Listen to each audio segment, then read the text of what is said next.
Halo teman-teman, saya akan membawakan alur cerita manhwa The Blood Princess and Knight, atau Kesatria Suci yang berubah menjadi vampir. Ini adalah lanjutan video dari sebelumnya. Jika teman-teman masih bingung dengan alurnya, teman-teman bisa tonton video sebelumnya, agar videonya nyambung. Gak usah banyak basa-basi, langsung saja kita gas kewun. Cerita dimulai. Para kesatria mulai masuk ke dalam toko Paman Wang. Untuk mencari keberadaan iblis, Paman Wang hanya bisa melihat apa yang dilakukan oleh para kesatria kepada tokonya. Semua barang berantakan dan properti-properti dihancurkan. Jibal nampaknya mulai merasa geram pada kesatria. Orang-orang yang melihat kejadian itu mulai berbisik-bisik. Apa yang terjadi? Sepertinya kesatria sedang mencari iblis. Aku tahu kepribadian Paman Wang, dia tidak akan berani melakukan hal semacam ini. Bahkan jika dia punya nyali 10 kali lipat pun, bagaimana ada iblis yang membobol kota? Mungkinkah para kesatria ini menggunakan alasan untuk berburu iblis? Mereka melakukan pencarian untuk merebut properti secara publik. Setelah mencari keberadaan iblis di berbagai sudut, anak buah kesatria itu melaporkan, "Bos, tidak ada yang ditemukan di sini." Mendengar apa yang dikatakan anak buahnya, pemimpin kesatria itu berkata, "Cari dengan teliti." Paman Wang mendekati kesatria itu dan berkata, "Kesatria yang terhormat, tolong hentikan mereka. Aku hanya punya sedikit properti, jika disita bagaimana aku bisa bertahan?" Namun bukannya berhenti, kesatria itu malah mencengkram baju Paman Wang, dan berkata, "Dasar botak, aku tahu kamu menyembunyikan sesuatu. Aku telah mendengar banyak orang keluar masuk tokomu akhir-akhir ini, dan kamu juga bahkan membantu mereka membagikan brosur. Kusarankan kau untuk menyerahkan iblis itu, atau aku kan menangkapmu, karena dicurigai menyembunyikan kriminal." Sambil menghempaskan Paman Wang, dan itu membuat Paman Wang harus terdorong mundur ke belakang. Untung saja ada Jibal yang membantunya. "Apakah Paman Wang baik-baik saja? Hari ini aku tidak percaya, ada orang biasa yang menjadi kesatria." Dengan mata yang tajam kesatria itu menjawab, "Apa katamu? Apakah aku salah?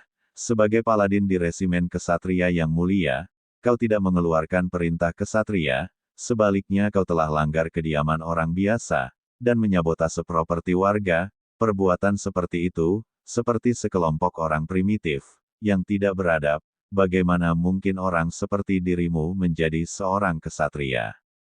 Iblis tercela, "Kau tahu betul, bahwa kami adalah bawahan kesatria langit, tapi kau berani memprovokasi martabat kesatria di depan umum. Semuanya serang, dan jatuhkan dia untukku." Satu kesatria maju ke arah Jibal sambil mengayunkan pedangnya. Namun serangan yang lambat seperti itu sangatlah mudah untuk dihindari. Dan tanpa basa-basi, Jibal balas menyerangnya. Hanya dengan satu bogeman tangan kesatria itu tidak mampu bertahan. Dan saking kuatnya bogeman Jibal mengakibatkan kesatria itu terpental sangat jauh ke belakang sampai menabrak dinding. Dan kedua kesatria berpikir, inilah saat yang tepat untuk menyerangnya. Saat di mana pandangannya masih fokus ke arah depan, namun semua itu tidak seperti yang mereka berdua pikirkan. Saat serangan pedang mereka akan mengenai Jibal, Jibal sudah menyadarinya dan menghindar dengan kecepatan yang luar biasa. Hingga membuat kesatria itu tercengang, namun tanpa mereka sadari Jibal sudah ada di belakang mereka. Hingga membuat dua kesatria itu ketakutan, Jibal langsung memegang kedua kepala mereka. Dan membenturkannya satu sama lain, itu langsung membuat mereka berdua tepar tidak sadarkan diri di hadapan bosnya. Dengan ekspresi yang marah, pemimpin kesatria itu berkata, "Kau berani menolak penangkapan di depan umum, dan menyerang kesatria di hadapan banyak orang melihat." Sambil menarik pedang dari sarungnya dan ngibaskan serangan ke arah Jibal, kesatria itu berkata, "Biarkan aku yang memiliki potensi tertinggi untuk naik tahta, kesatria pedang baru untuk mengakhiri kehidupan rendahmu."